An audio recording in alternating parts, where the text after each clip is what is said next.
ത്രിയേക ദൈവത്തിന് സ്തുതി. യേശുവിനോടൊപ്പമുള്ള ശിഷ്യത്വം കുരിശിൻ്റെ പാതയിൽ എന്ന വിഷയത്തെ ആസ്പദമാക്കി ഇന്നത്തെ ചിന്തയ്ക്കായി തിരഞ്ഞെടുത്തിരിക്കുന്ന വേദഭാഗം വിശുദ്ധ മത്തായി എഴുതിയ സുവിശേഷം 20-ാം അധ്യായം 25 മുതൽ 28 വരെയുള്ള വാക്യങ്ങൾ. 28-ാം വാക്യം: മനുഷ്യപുത്രൻ ശുശ്രൂഷ ചെയ്യിപ്പാനല്ല, ശുശ്രൂഷിപ്പാനും അനേകർക്കു വേണ്ടി തൻ്റെ ജീവനെ മറുവിലയായി കൊടുപ്പാനുമത്രേ വന്നത്. 1947 ഓഗസ്റ്റ് 15-ാം തീയതി കൽക്കട്ടയിലെ ഹൈദരി ഹൗസിൽ ഗാന്ധിജിയെ കാണാനെത്തിയ ജനക്കൂട്ടത്തെ അഭിസംബോധന ചെയ്തുകൊണ്ട് ഗാന്ധിജി പറഞ്ഞത് ഇപ്രകാരമാണ്: അധികാരത്തെ സൂക്ഷിക്കുക. അധികാരം അഴിമതിയെ വളർത്താൻ സാധ്യതയുണ്ട്. അതിനാൽ ആഡംബരത്തിലും പകിട്ടിലും കുടുങ്ങുവാൻ സ്വയം അനുവദിക്കാതിരിക്കുക. നിങ്ങൾ അധികാരത്തിൽ ഏറിയിട്ടുള്ളത് ഇന്ത്യയിലെ ദരിദ്രമായ ഗ്രാമങ്ങളെ സേവിക്കാനാണ് എന്ന് എപ്പോഴും ഓർക്കണമെന്ന്. ഒരു ശുശ്രൂഷകൻ എപ്പോഴും മറ്റുള്ളവരാൽ ശുശ്രൂഷിക്കപ്പെടേണ്ടുന്നവനല്ല, തൻ്റെ മുന്നിൽ കൈകൾ നീട്ടപ്പെടുന്നവർക്ക് സഹായമെത്തിക്കുന്ന ഒരു നല്ല ശുശ്രൂഷകനായി തീരേണ്ടുന്നവനാണ്. ഒന്നാമത്തെ ചിന്ത: ശിഷ്യത്വം ക്രൂശിനെ അനുധാവനം ചെയ്യുവാനുള്ള വിളിയും നിയോഗവും. യേശുവും ശിഷ്യന്മാരും ഗലീലയിൽ നിന്ന് യെരുശലേമിലേക്കുള്ള യാത്രാവേളയിൽ സെബദി പുത്രന്മാരുടെ അമ്മ അവരുമായി ക്രിസ്തുവിൻ്റെ അടുക്കൽ വന്ന് ആവശ്യപ്പെടുകയാണ്: കർത്താവെ, നീ രാജ്യത്വം പ്രാപിക്കുമ്പോൾ തൻ്റെ മക്കളിൽ ഒരുവനെ വലത്തും മറ്റൊരുത്തനെ ഇടത്തും ഇരുത്തണമേ എന്ന്. എന്നാൽ സമാന്തര സുവിശേഷങ്ങളിലൊന്നായ വിശുദ്ധ മർക്കോസ് എഴുതിയ സുവിശേഷം 10-ാം അധ്യായം 35 മുതലുള്ള വാക്യങ്ങളിൽ സെബദി പുത്രന്മാർ നേരിട്ട് വന്ന് കർത്താവിനോട് ഈ ആവശ്യം അറിയിക്കുന്നതിനെപ്പറ്റി രേഖപ്പെടുത്തിയിട്ടുണ്ട്. എങ്ങനെ തന്നെ ആയിരുന്നാലും ഈ യാത്രയിൽ ക്രിസ്തുവിനെ അവർ അനുധാപനം ചെയ്യുമ്പോഴും അവരുടെ ഉള്ളിലെ ചിന്ത മെസ്സിഹായായ യേശു യെരുശലേമിൽ അധികാരമാറ്റം വരുത്തുന്നതിനു വേണ്ടി പോവുകയാണ് എന്നത്രേ. കാരണം യെരുശലേം റോമൻ ഭരണാധികാരികളുടെ മേൽത്തട്ടിൻ്റെ ഇടമാണ്.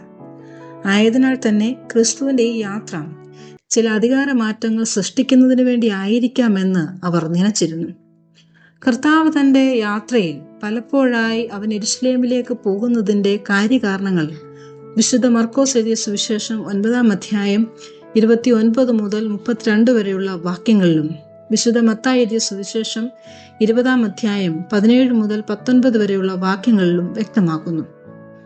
അവൻ ക്രൂശമരണമേൽപ്പാൻ വേണ്ടിയാകുന്നു പോകുന്നത് എന്ന് ശിഷ്യ സമൂഹത്തോട് ബോധ്യപ്പെടുത്തിയിട്ടും വേണ്ടും വണ്ണം അവർക്കത് ഗ്രഹിപ്പാൻ കഴിയാതെ പോകുന്ന ഇടത്താണ് ഈ ആവശ്യങ്ങൾ ഇവിടെ ഉന്നയിക്കുന്നത്. അവരുടെ ഈ ആവശ്യങ്ങൾക്ക് മുൻപിൽ കർത്താവ് വയ്ക്കുന്ന 2 മാനദണ്ഡങ്ങളാണ്: ഒന്ന്, ഞാൻ കുടിപ്പാനിരിക്കുന്ന പാനപാത്രം കുടിക്കുക എന്നതും; 2, ഞാൻ ഏൽക്കുന്ന സ്നാനം ഏൽക്കുക എന്നതും. പാനപാത്രത്തിൻ്റെ അംശയായി തീരുക എന്നാൽ അത് സഹനത്തിൻ്റെ ഒരു അടയാളവും സ്നാനമേൽക്കുക എന്നത് സ്വയം ത്യജിക്കലിൻ്റെ ഒരു അനുഭവം കൂടിയാണ്. ഇത് കൈവരിക്കുവാൻ കഴിയുന്ന ഒരുവന് മാത്രമേ ശരിയായ ശിഷ്യനും ക്രിസ്തുവിൻ്റെ ക്രൂശിനെയും അനുധാവനം ചെയ്യുവാനും കഴിയുകയുള്ളൂ. അവിടെയാണ് ഒരു ക്രിസ്തു ശിഷ്യൻ ക്രൂശിനെ അനുധാവനം ചെയ്യുന്നതിനുള്ള വിളിയും നിയോഗവും ഏറ്റെടുക്കുന്നതിൽ പൂർണ്ണരാകുന്നത്.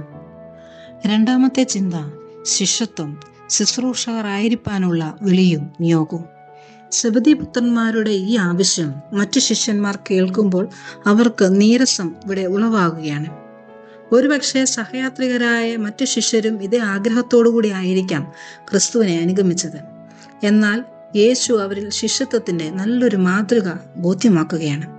അധികാരികൾ ജനത്തിനുമേൽ കർത്തൃത്വം ചെയ്യുമ്പോൾ തന്നെ അനുഗമിക്കുവാനായിട്ട് ഇച്ഛിക്കുന്നവർ അവരിൽ നിന്നും വ്യത്യസ്തരാകുവാനായിട്ട് ഇവിടെ ഉദ്ബോധിപ്പിക്കുന്നു. യേശു തൻ്റെ ജീവിതയാത്രയിൽ പറഞ്ഞതും പ്രവർത്തിച്ചതുമായ കാര്യങ്ങളെ ഒറ്റ വാക്കിൽ ഇവിടെ സൂചിപ്പിക്കുന്നത് ഇപ്രകാരമാണ്: മനുഷ്യപുത്രൻ ശുശ്രൂഷ ചെയ്യിപ്പാനല്ല, ശുശ്രൂഷിപ്പാനും അനേകർക്കു വേണ്ടി തൻ്റെ ജീവനെ മറുവിലയായി കൊടുപ്പാനും അത്രേ വന്നത് എന്ന്. ഒരുവന്റെ അടിമത്തത്തിൽ നിന്നുള്ള വിമോചനത്തിനു വേണ്ടി അവൻ്റെ സമ്പാദ്യങ്ങൾ മറുവിലയായി കൊടുത്തിരുന്ന സാമൂഹ്യ രാഷ്ട്രീയ പശ്ചാത്തലത്തിൽ നിന്നും വ്യത്യസ്തമായി ക്രിസ്തു തൻ്റെ ജീവനെ തന്നെ മറുവിലയായി നൽകുന്ന ഒരു ശുശ്രൂഷകന്റെ നവ്യ അനുഭവത്തെ ഇവിടെ സുവ്യക്തമാക്കുന്നു. ശിഷ്യത്വം അധികാര ശ്രേണി ഉയർത്തിപ്പിടിക്കുന്ന ഒന്നല്ല, മറിച്ച് ചില ത്യാഗത്തിൻ്റെയും വിട്ടുകൊടുക്കലിൻ്റെയും അനുഭവത്തെയാണ് ബോധ്യപ്പെടുത്തുന്നത്. ആയതിനാൽ ക്രിസ്ത്യ ശിഷ്യത്വത്തിലേക്ക് ക്ഷണിക്കപ്പെട്ട നമുക്കും ഈ ക്രൂശിനെ അനുധാവനം ചെയ്യുന്നതിന് കാൽവറിയിൽ നമ്മുടെ വീണ്ടെടുപ്പിനായി തൻ്റെ ജീവനെ മറുവിലയായി നൽകിയ ക്രിസ്തുവിൻ്റെ നല്ല ശുശ്രൂഷകരായി തീരുന്നതിന് നമ്മളെയും ദൈവം തമ്പുരാൻ ഇടയാക്കി തീർക്കട്ടെ. നമുക്ക് പ്രാർത്ഥിക്കാം. ക്രിസ്തീയ ശിഷ്യത്വത്തിലേക്ക് ഞങ്ങളെയും വിളിച്ച ദൈവമേ, സഹനത്തിൻ്റെയും ത്യാഗത്തിൻ്റെയും അടയാളമായി ക്രൂശ് വഹിച്ച് ലോകത്തിൽ പ്രകാശിതരായി തീരുവാൻ ഞങ്ങളെ സഹായിക്കണമേ. ആമേൻ.